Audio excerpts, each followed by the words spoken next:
A nombre del sindicato, pues también agradecer este espacio para poder comentar esta guerra de exterminio que ya tiene 5 meses en su desarrollo y que hasta el momento no ha podido capitalizar su objetivo o meta final, que es acabar con el sindicato, ¿no? Entonces a mí me gustaría tocar el tema en la perspectiva de cómo se fue dando este proceso como parte de una experiencia que deberán de analizar los sindicatos, sobre todo los democráticos independientes, de cuál ha sido la respuesta del sindicato y cuál es la perspectiva del sindicato después de 5 meses de resistencia, ¿no? Entonces, primero hay que decir que esta guerra de exterminio se fue trabajando en una fase previa al decreto. Es muy importante, esta parte no es muy conocida, no ha habido mucha información con respecto a ello, pero es una parte que nos parece muy importante destacar. La fase preparatoria al decreto de extinción, que básicamente se desarrolla en torno a 2 ejes de acción por parte del Estado. Uno es el injerencismo en la vida interna del sindicato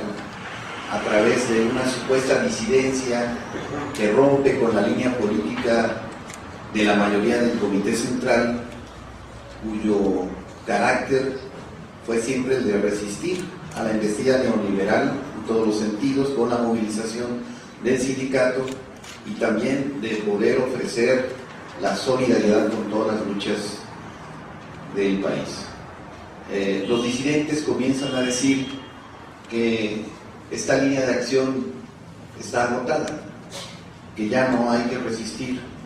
que es mejor platicar con el gobierno para llegar a un acuerdo y que el sindicato debe pelear por sí mismo, no por otros. Entonces empieza a haber ahí una lucha ideológica al seno de la propia dirección del sindicato, que más adelante, en el contexto del proceso electoral por el recambio del medio comité central, adquiere ya una dimensión más profunda. Este escalamiento tiene que ver con los recursos que esta disidencia obtuvo del gobierno para poder desplegar al interior del sindicato una guerra sucia en contra del secretario general y la mayoría del comité central. Una guerra de anónimos, de calumnias, de falsas acusaciones en contra de la dirección, que tenemos que reconocer que sí permeó en algunos sectores del sindicato. Hubo sectores de la organización que cayeron en este juego de la guerra sucia en contra del secretario general y de la mayoría del comité central, y que estuvieron dentro de lo que normalmente se conoce como un proceso electoral a favor de la oposición. Eso es algo muy importante. Este escalamiento injerencista del Estado en el proceso interior del Sindicato Mexicano de Electricistas se manifiesta a través de una inversión económica a favor de la oposición a la línea de resistencia. Los de la oposición recibieron pues varios millones de pesos para montar su campaña de desprestigio, dinero también para comprar voluntades a través de la compra de votos, a través de toda una serie de publicaciones que estuvieron sacando incluso por internet, ventilando los asuntos internos de la organización a través de los medios, que también empezaron a jugar en contra del sindicato. A la oposición le abrieron muchos espacios, sobre todo en el periódico Milenio, como una plataforma de supuesta denuncia en contra de la dirección del sindicato, que fue financiada por el gobierno federal. En otro momento, después del fracaso en su intento por obtener la dirección del sindicato en un proceso electoral que ciertamente fue reñido, pero que pese a toda la inversión que hicieron y pese a toda la campaña sucia que montaron, no obtuvieron el resultado que ellos buscaban, que era llegar a obtener la Secretaría General. Y ya desde la Secretaría General, pues hacer un viraje de 180 grados del sindicato para alinearlo con las políticas del gobierno. La segunda fase de este injerencismo está en el conflicto postelectoral, cuando ya la disidencia, de manera muy abierta, comenzó a solicitar el arbitraje, entre comillas, del gobierno para la cuestión de la toma de nota y una demanda que pusieron en la Junta Federal de Conciliación y Arbitraje para la nulidad y reposición del proceso electoral, bajo la bandera de que en el proceso electoral había habido fraude. Entonces, eso es muy importante como un antecedente al decreto. Logró fracturar la unidad del sindicato, ciertamente, porque un año antes, en el 2008, ellos habían intentado montar el mismo escenario del golpe del 10 de octubre. Prácticamente hicieron lo mismo. También tomaron las instalaciones con la PFP, los centros estratégicos. También hubo un decreto, pero este es el de la requisa, en el marco de la revisión del contrato colectivo de trabajo, y también montaron una campaña de linchamiento en contra de la empresa pública Luz y Fuerza del Centro y en contra del sindicato. Lo único que no les funcionó en aquella época fue que el sindicato estaba unificado,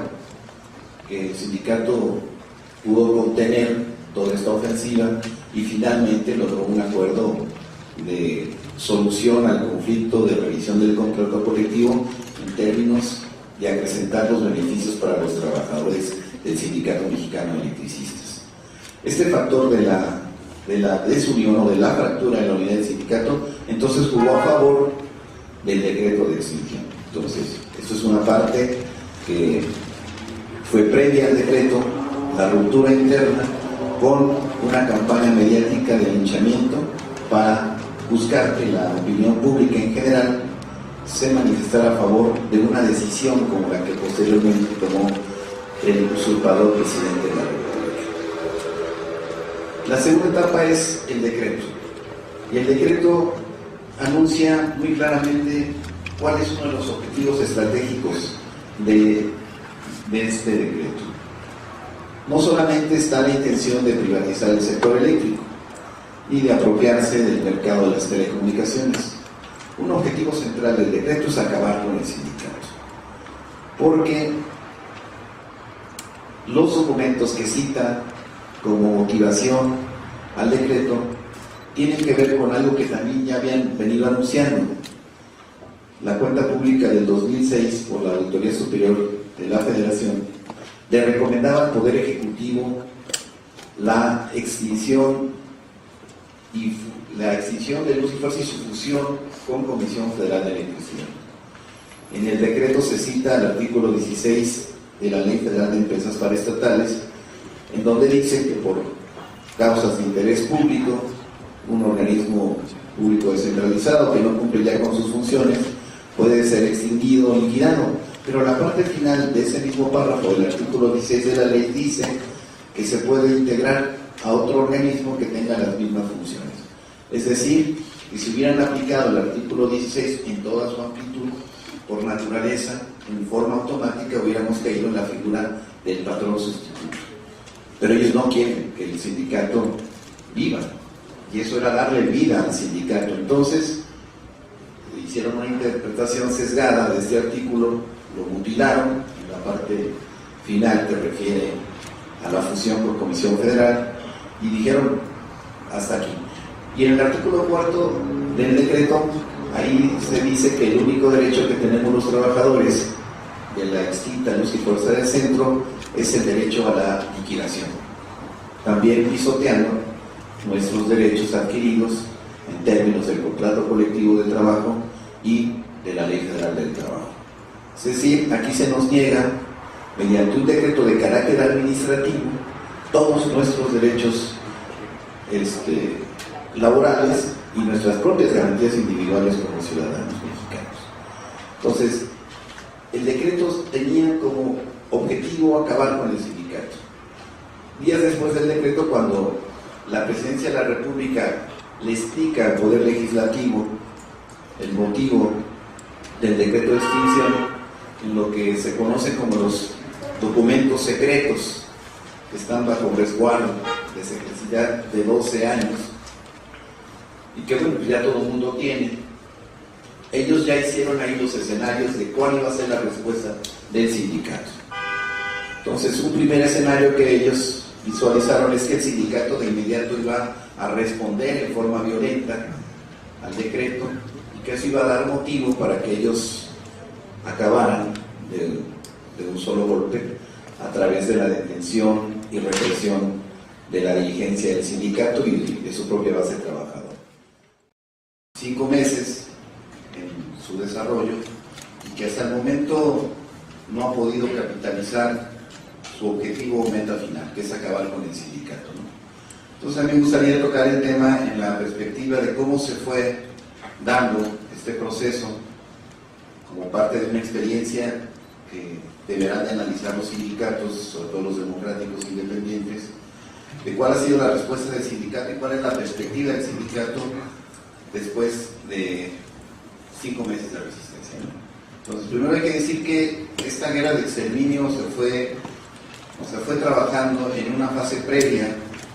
al decreto. Es muy importante, esta parte no es muy conocida, o sea, de una supuesta disidencia que rompe con la línea política de la mayoría del Comité Central, cuyo carácter fue siempre el de resistir a la embestida neoliberal en todos los sentidos, con la movilización del sindicato y también de poder ofrecer la solidaridad con todas las luchas del país.